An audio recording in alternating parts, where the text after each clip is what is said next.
क्या Ben Stokes का England test cricket में युग सच में हमेशा हमेशा के लिए खत्म हो चुका है, या फिर यह एक ऐसी ऐतिहासिक सुनामी से पहले की खामोशी है जो 2027 की एशेज और वर्ल्ड क्रिकेट के तमाम समीकरणों को बदलकर रख देगी? इस बात को गहराई से समझने के लिए थोड़ा पीछे चलते हैं। भारतीय क्रिकेट का इतिहास गवाही देता है कि जब जब एमएस धोनी ने मैदान पर या ड्रेसिंग रूम में कोई कठोर फैसला लिया, चाहे वो 2011 वर्ल्ड कप का वो आइकॉनिक छक्का हो या अचानक टेस्ट कप्तानी छोड़ना, वो फैसला केवल एक कप्तान की रणनीति नहीं थी। वो फैसला भारत के 1 अरब फैंस के लिए एक राष्ट्रीय जज्बात बन गया था। जब धोनी जैसा दिग्गज कोई बड़ा फैसला लेता है तो पूरा क्रिकेट तंत्र थम जाता है। ठीक वैसा ही सदमा हाल ही में इंग्लैंड क्रिकेट बोर्ड और दुनिया भर के क्रिकेट प्रेमियों को लगा है। बेन स्टोक्स इंग्लैंड के लिए केवल एक ऑलराउंडर या कप्तान नहीं थे। स्टोक्स उस बसबॉल क्रांति का सबसे मुख्य चेहरा थे जिसने रेड बॉल क्रिकेट को खेलने का तरीका हमेशा के लिए बदल दिया था। लेकिन जब वही नायक न्यूजीलैंड के खिलाफ तीसरे टेस्ट के दौरान एक अप्रत्याशित विवाद और सीरीज के बीच में अचानक अंतर्राष्ट्रीय क्रिकेट से अपने संन्यास का ऐलान कर देता है, तो लॉर्ड्स के ऐतिहासिक गलियारों से लेकर दुनिया के हर कोने में सन्नाटा छा जाता है।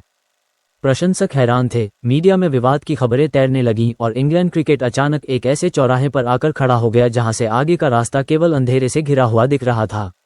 जब जहाज समंदर के बीचों बीच दिशा खोने लगे, तब आपको एक नए और निडर कप्तान की नहीं, बल्कि एक ऐसे मास्टरमाइंड नेविगेटर की जरूरत होती है जो तूफानों को शांत करना जानता हो। इंग्लैंड क्रिकेट बोर्ड के मैनेजिंग डायरेक्टर रॉब की ने ठीक वही कदम उठाया। ब्रेंडन मैकलम के रेड बॉल युग के अचानक समाप्त होने के बाद रॉब की ने इंग्लैंड के सबसे महत्वाकांक्षी टेस्ट प्रोजेक्ट की चाबी सौंप दी स्टीफन फ्लेमिंग के मजबूत हाथों में। जी हाँ, वही स्टीफन फ्लेमिंग जिन्होंने चेन्नई सुपर किंग्स सीएसके को अपनी बेमिसाल रणनीति और ठंडे दिमाग के दम पर 5 बार आईपीएल का ताज पहनाया। जिस तरह फ्लेमिंग ने एमएस धोनी के साथ मिलकर सीएसके में कैलकुलेटेड कामनेस और कभी न हार मानने वाले कल्चर की नींव रखी, ठीक वही शांति अब उन्हें बिखरते हुए इंग्लिश ड्रेसिंग रूम में वापस लानी है। फ्लेमिंग को 2030 तक 4 साल का कॉन्ट्रैक्ट दिया गया है और उनके साथ इंग्लैंड के सबसे अनुभवी बल्लेबाज जो रूट को एक बार फिर से टेस्ट कप्तानी की जिम्मेदारी सौंपी गई है। रॉब की ने हाल ही में प्रेस कॉन्फ्रेंस में इस पूरे मामले और स्टोक्स के अचानक संन्यास के बाद पैदा हुए खालीपन पर चुप्पी तोड़ी। रॉब की के शब्द साधारण नहीं थे। उन्होंने कहा, जब आपकी टीम अपने सबसे बड़े नायकों और लीडर्स को खो देती है, तब आपको एक ऐसा दिमाग चाहिए होता है जो बिना पैनिक किए पूरे क्रिकेटिंग स्ट्रक्चर को रिबूट कर सके।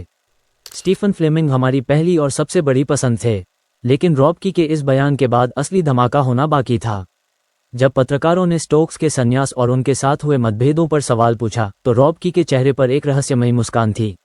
रॉब की ने सीधा संकेत देते हुए कहा कि स्टोक्स का इंटरनेशनल करियर अभी पूरी तरह खत्म नहीं हुआ है।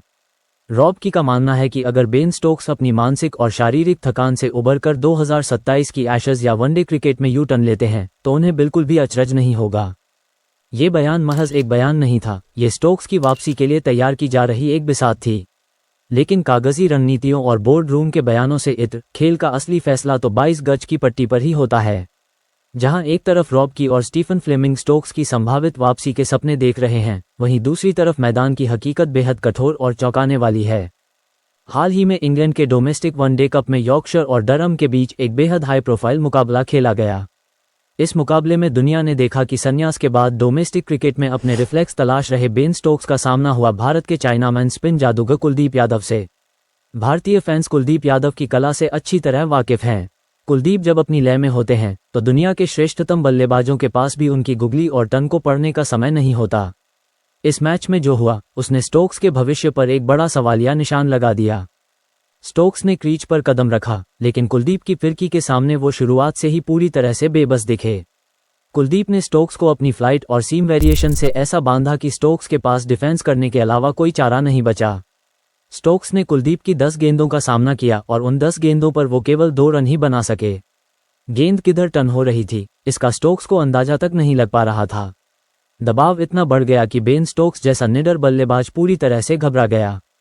छटपटाहट में स्टोक्स ने कुलदीप की एक लूप होती गेंद पर एक बेहद बचकाना और बेबस रिवर्स स्वीप खेलने का प्रयास किया। गेंद बल्ले के ऊपरी हिस्से से लगी और सीधे पॉइंट पर खड़े फील्डर के हाथों में समा गई। स्टोक्स 38 गेंदों में महज 12 रन बनाकर आउट हो गए। जिस ऑलराउंडर ने 2019 वर्ल्ड कप का फाइनल अपने अकेले के दम पर जिताया था, जो बसबॉल का सबसे बड़ा अलंबरदार था, वो एक भारतीय स्पिनर के सामने बेहद असहाय नजर आ रहा था। इस मैच के बाद इंग्लैंड के क्रिकेट जगत में चर्चाएं और तेज हो गईं। क्या स्टोक्स का रिफ्लेक्स अब वाकई खत्म हो चुका है? क्या उनका शरीर और फॉर्म अब इंटरनेशनल क्रिकेट के बेरहम दबाव को सहन करने में सक्षम है?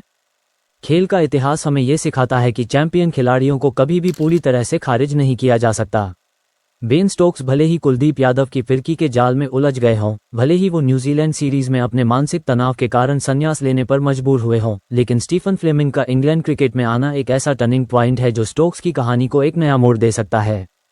फ्लेमिंग को खिलाड़ियों के दिमाग को पढ़ने और उनकी खोई हुई फॉर्म को वापस लाने में महारत हासिल है। रॉब की का खुला समर्थन और जो रूट का दोबारा कप्तान बनना इस बात की ओर साफ इशारा करता है कि पर्दे के पीछे स्टोक्स को 2027 की एशेज में एक आखिरी फेयरवेल रन देने की तैयारी चल रही है। अब देखना यह होगा कि क्या स्टोक्स अपनी फिटनेस और रिफ्लेक्स को दोबारा हासिल करके एक बार फिर मैदान पर उतरेंगे, या फिर इंग्लैंड क्रिकेट का यह नया दौर अब बेन स्टोक्स के बिना ही आगे बढ़ेगा। पूरा सच क्या है, इसका जवाब तो वक्त की गर्द में छिपा है। और इसीलिए आज पूरा क्रिकेट जगत बस एक ही सवाल पूछ रहा है कि क्या बेन स्टोक्स का इंग्लैंड टेस्ट क्रिकेट में युग सच में हमेशा हमेशा के लिए खत्म हो चुका है, या फिर यह एक ऐसी ऐतिहासिक सुनामी से पहले की खामोशी है जो 2027 की एशेज और वर्ल्ड क्रिकेट के तमाम समीकरणों को बदलकर रख देगी।